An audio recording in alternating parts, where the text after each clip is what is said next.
जो parturition process है, इसका मतलब होता है कि process of delivery of the foetus. जब मदर से फीटस का डिलीवरी होता है उस प्रोसेस को पार्चुरेशन कहते हैं।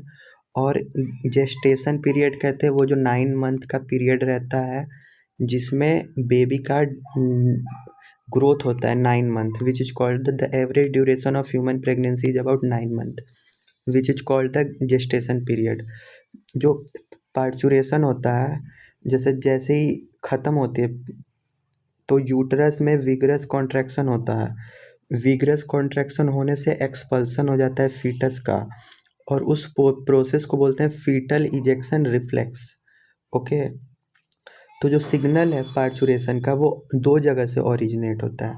पहला जगह है कि जो फीटस फुल्ली डेवलप हो चुका है फुल्ली, और दूसरा है प्लेसेंटा। तो जो फीटस होगा वो थोड़े थोड़े कॉन्ट्रैक्शन कराएगा, mild uterine contraction. Okay, mild uterine contraction करेगा जिससे कि होगा क्या, ऑक्सीटोसिन रिलीज होगा। और वो ऑक्सीटोसिन पिट्यूटरी से रिलीज होगा। किसके पिट्यूटरी से? जो मदर रहेगी, मम्मी के पिट्यूटरी से। मम्मी के पिट्यूटरी से ऑक्सीटोसिन रिलीज होगा, और जैसे ही ऑक्सीटोसिन रिलीज होगा वो यूटराइन मसल पे एक्ट करेगा तो होगा क्या कि यूटराइन जो कॉन्ट्रैक्शन है उसकी इंटेंसिटी और वो डेंस हो जाएगा, तो और स्ट्रॉन्गर कॉन्ट्रैक्शन होगा। और स्ट्रॉन्गर कॉन्ट्रैक्शन होगा तो और ज़्यादा ऑक्सीटोसिन का सिक्रेशन होगा। ये वापस लूप चला जाएगा वहीं पे, और ऑक्सीटोसिन का सिक्रेशन होगा, वो यूटराइन मसल पे करेगा तो और ज़्यादा ऑक्सीटोसिन सिक्रीट होगा। तो इससे होगा क्या कि स्टिम्युलेटरी रिफ्लेक्स होगा यूटराइन कॉन्ट्रैक्शन के बीच और ऑक्सीटोसिन सिक्रेशन के बीच। एक से दूसरा हो रहा है, दूसरे से पहला हो रहा है। इससे होगा क्या, result stronger and more stronger contraction, जिससे बेबी बाहर आ जाएगा। Lead to expulsion of baby out of uterus through birth canal. Birth canal से बेबी बाहर आ जाएगा जिसको पार्चुरेशन बोलेंगे।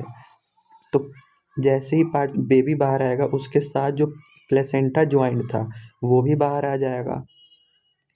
ओके, यहाँ पे the process of delivery of the foetus, child birth जिसको बोलते हैं उसको पार्चुरेशन कहते हैं।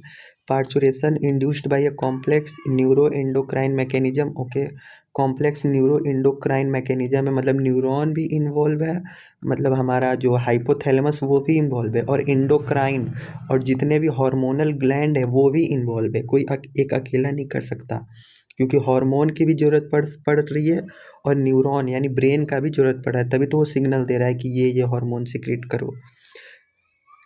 The signal parturition originate from the fully developed foetus and the placenta. Okay, यहाँ तक हो गया। जिससे कि माइल्ड यूटराइन कॉन्ट्रैक्शन होता है जिसको फीटल इजेक्शन रिफ्लेक्स कहते हैं। फीटल इजेक्शन रिफ्लेक्स में माइल्ड कॉन्ट्रैक्शन होता है, यहाँ से पूछ सकता है।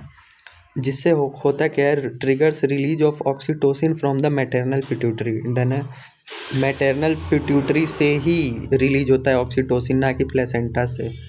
Oxytocin acts the uterine muscle and cause stronger uterine contraction. Done है, which turn stimulate further secretion of oxytocin. थोड़ा सा कॉन्ट्रैक्शन होता है जिसके वजह से ऑक्सीटोसिन सिक्रेट होता है और फिर और कॉन्ट्रैक्शन होने लगता है। The stimulatory reflex between the uterine contraction and oxytocin secretion continues, resulting stronger and stronger contraction. This lead to expulsion of the baby out of the uterus through birth canal, जिसको कि parturition कहते हैं। और जैसे infant बाहर आता है, newborn baby जो उसके साथ प्लेसेंटा जुड़ा रहता है वो भी बाहर आ जाता है। What do you think doctor inject to induce delivery? Oxytocin, क्योंकि यहाँ पे ऑक्सीटोसिन हार्मोन का ही काम है, जो कि कहाँ से रिलीज हो रहा है, मैटरनल पिट्यूटरी से। डन है। अब लैक्टेशन का बात, the mammary gland of female undergo differentiation. Female का मेमरी ग्लैंड डिफ्रेंसिएशन में जाता है, मतलब ग्रोथ होने लगता है। कब? ड्यूरिंग, जब वो, और एंड ऑफ, जैसे ही एंड आने लगता है तो जो मिल्क है उसका शुरू हो जाता है, जिसको लैक्टेशन बोलते हैं। यहाँ से तो क्वेश्चन बनेगा, जो कोलेस्ट्रम है उसमें बहुत सारे सेवरल एंटीबॉडीज रहती हैं जो कि जो न्यू बॉर्न बेबी है उसको वो हेल्प करती हैं कोई भी डिजीज से फाइट करने के लिए। Milk produce during initial few days of lactation, इसीलिए बोला जाता है breast feeding during the initial period of infant growth is recommended by doctor for bringing a healthy baby. अगर बेबी को हेल्दी लाना है मतलब इस दुनिया में, तो माँ का दूध इनिशियल एज में ज़रूरी है।